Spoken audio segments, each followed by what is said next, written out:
Welcome to the Science of Fiction HFY Galaxy Tales. Don't forget to like, subscribe, and tap the notification bell so you never miss a new story from HFY Galaxy Tales, where humanity always finds a way. The cry in the dark. The caves of Zarn were deep, cold, and filled with creatures that had never seen sunlight. Inside one of those caves, a little alien girl sat alone, crying quietly with her knees pulled to her chest. She had golden eyes, small sharp ears, and her skin shimmered faintly in the dark. Her clothes were torn, her feet were bleeding, and her voice was hoarse from calling out. But no one came.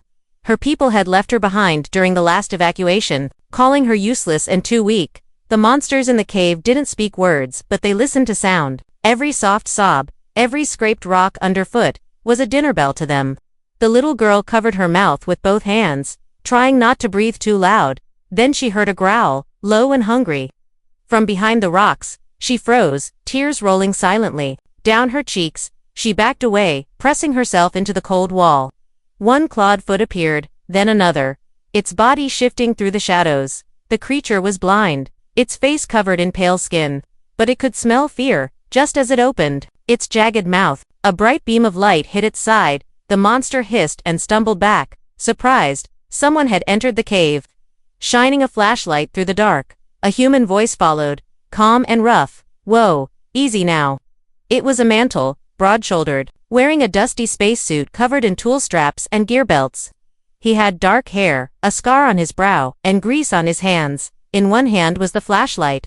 In the other, thick wrench glowing faintly with plasma heat. He stepped between the girl and the monster without hesitation. "You don't touch kids," he said, pointing the wrench at the beast. The monster hissed again but backed off, sensing something dangerous in this new prey. After a long pause, it slipped back into the darkness. The human turned to the girl, who stared at him like he was a dream. "Hey," he said softly, kneeling down, "you okay?" The girl didn't answer, just stared at him with wide golden eyes. "You speak Galactic Common?" he asked. Still no answer. But she didn't run either. He took off one glove and reached out slowly, letting her see his hand. "My name's Cole," he said. "I fix broken stuff." She blinked once, then pointed at her foot, which was cut and bleeding. Cole sighed. "Guess you count as broken, too," he said with a small smile. He gently picked her up, wrapping her in the thermal cloth from his backpack. She didn't resist, just leaned against him, tired and cold. "What's your name, kid?" he asked, as he carried her through the narrow tunnels. She whispered something, but he couldn't understand it. "It's okay," he said. "You don't have to talk." He found an old crash site deeper in the cave, an escape pod, rusted and broken, but with enough shelter to rest. He sealed the door with a metal panel and activated a small heat lamp from his kit. The girl looked around, eyes wide, then slowly smiled when the warmth hit her skin. Cole handed her a protein bar, and she nibbled it carefully, watching him the whole time. "I'm guessing you were left behind," he said, sitting on the floor across from her. She nodded slowly, then whispered, "Bad blood." He frowned. "What's that mean?" She pointed to her chest. "They say I don't belong." Cole shook his head. "You belong somewhere," he said, "even if it's just here with me." She looked down, unsure what to say. He took out a small music chip and played soft earth sounds, rain, birds, wind. The girl tilted her head and listened closely, eyes shining. Then she said softly, "Safe." Cole looked at her, surprised. "You feel safe?" She nodded, and crawled closer, curling up beside him like a kitten. He covered her with a thermal blanket, careful not to startle her. "All right then," he said, leaning back. "We wait here till sunrise." But just as he closed his eyes, the cave shook, rocks fell from above, and dust filled the air. The girl sat up fast, clutching his arm, her eyes wide with fear. From deep in the cave, something huge was moving. He could feel it in the ground, like a giant heartbeat. Cole stood up, holding the girl behind him. His flashlight pointed into the black tunnel. "Guess we're not alone," he whispered. The girl held his hand tighter and said only one word. "Monster." And this time, even Cole didn't pretend to feel brave. The monster and the mechanic. The sound grew louder as the ground trembled beneath their feet. Cole held the girl close, trying to stay calm. He reached for his plasma wrench. But even he knew it wouldn't be enough. The monster coming their way was different, bigger, heavier, and meaner. It wasn't just hunting, it was marching. A shadow stretched across the tunnel wall, long and spiked. The girl pressed her face into Cole's chest, whispering again, "Monster." Cole narrowed his eyes. Looking at the cave entrance, "We can't fight it," he said. "We have to outsmart it." He grabbed the girl's hand and led her to the back of the broken escape pod. Inside were broken wires, metal plates, and cracked panels. Cole moved fast, pulling parts, rewiring scraps, and building a quick trap. "You ever seen a sonic pulse bomb made from food heater coils?" he muttered. The girl didn't answer, but she watched him with wide, curious eyes. The rumbling stopped. Then came the slow, dragging sound of claws scraping against stone. The huge creature entered the tunnel. Twice the size of the one before. Its head scraped the ceiling, and its mouth opened to show glowing fangs. It sniffed the air, sensing warmth and fear. Then, just as it stepped toward the pod, the girl did something strange. She hummed, low and soft, like a song with no words. The creature froze in place, its body twitching as if confused. It growled but didn't attack. Cole stared in disbelief. "Did you do that?" he whispered. The girl looked scared but kept humming. Cole saw his chance, pressed 2 wires together, and the trap lit up blue. The monster growled again and charged, but it was too late. A burst of sonic energy exploded from the pod. The sound hit the creature's senses hard, disorienting it. It stumbled, crashed into the tunnel wall, and let out a roar of pain. Cole grabbed the girl and ran down a side path as rocks fell behind them.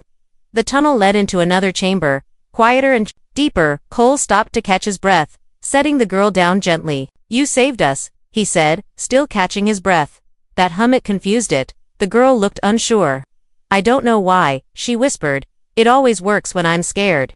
Cole leaned against the wall and gave her a small smile. "Well, whatever it is, it's something special," he said.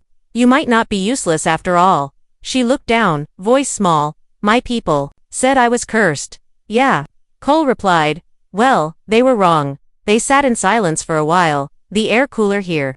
The girl traced patterns in the dust with her finger. Cole took out his emergency beacon, a small black box with a blinking red light. "If I activate this, someone might come," he said. "Maybe humans, maybe your people, maybe worse." She looked up at him, afraid again. More monsters. He nodded slowly. "Maybe, but also maybe rescue." The girl stood and walked toward him, her small hands wrapping around his. She looked him in the eyes and said softly, "I trust you." Cole stared at her, then pressed the button. A small tone beeped, and the beacon sent out a signal through the rock and sky above. Now they waited, hoping help would arrive before something worse did.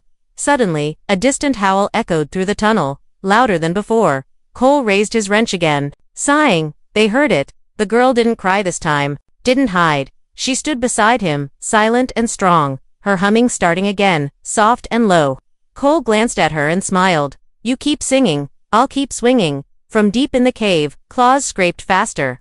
But this time, they were ready. Together, human and alien girl stood side by side, not as prey, but as fighters, and whatever came out of that dark tunnel next would have to face them both.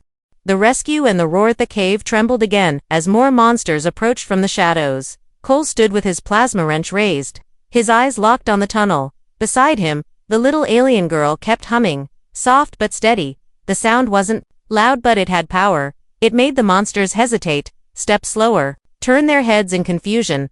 But the biggest one didn't stop. It was larger than all the rest, with thick armor plates and jaws like twin saws. It charged forward, smashing smaller creatures out of the way. Cole braced himself, legs wide, heart pounding. The girl gripped his arm, still humming, tears falling from her glowing golden eyes. The beast roared and leaped at them, then something roared louder.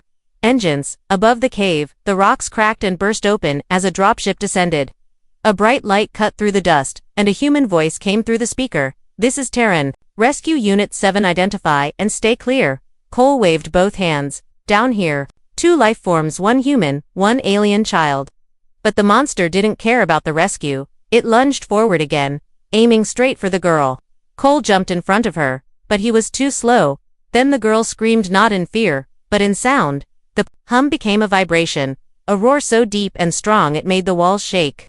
The monster stopped mid-air, frozen in place. Its body trembled, legs buckled, and it collapsed to the ground like stone. Dust rose, and silence followed. The dropship touched down moments later, soldiers running out with weapons drawn. They stopped when they saw the scene.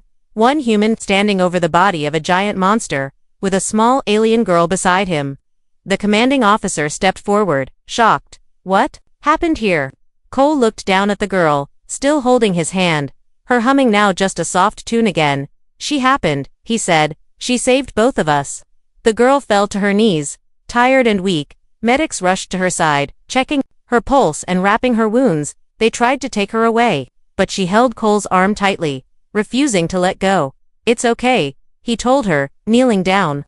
They're friends, she blinked slowly, then whispered, you stay. He smiled. I'm not going anywhere. Later, inside the ship's medbay, the girl lay on a clean bed for the first time in days. Her feet were wrapped, her body warm, and her eyes no longer afraid.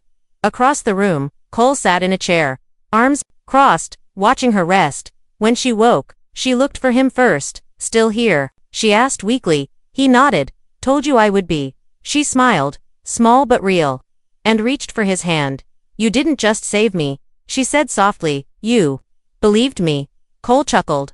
Yeah, well, someone's gotta believe in the loud ones. Later, the commander asked what to do with the girl. Cole stood tall and said, she's with me now. The girl had no home to return to, no family waiting. But she had one thing no one could ever take away: someone who chose her. Not for power, not for duty, but just because it was right. In the days that followed, she began learning Terran language, fixing tools with Cole, and every time she hummed, he smiled, because he knew the monsters were never the only danger in the dark. Sometimes the greatest threat was being left alone, unwanted, unseen, and sometimes the greatest strength was the sound of one little voice refusing to be silent.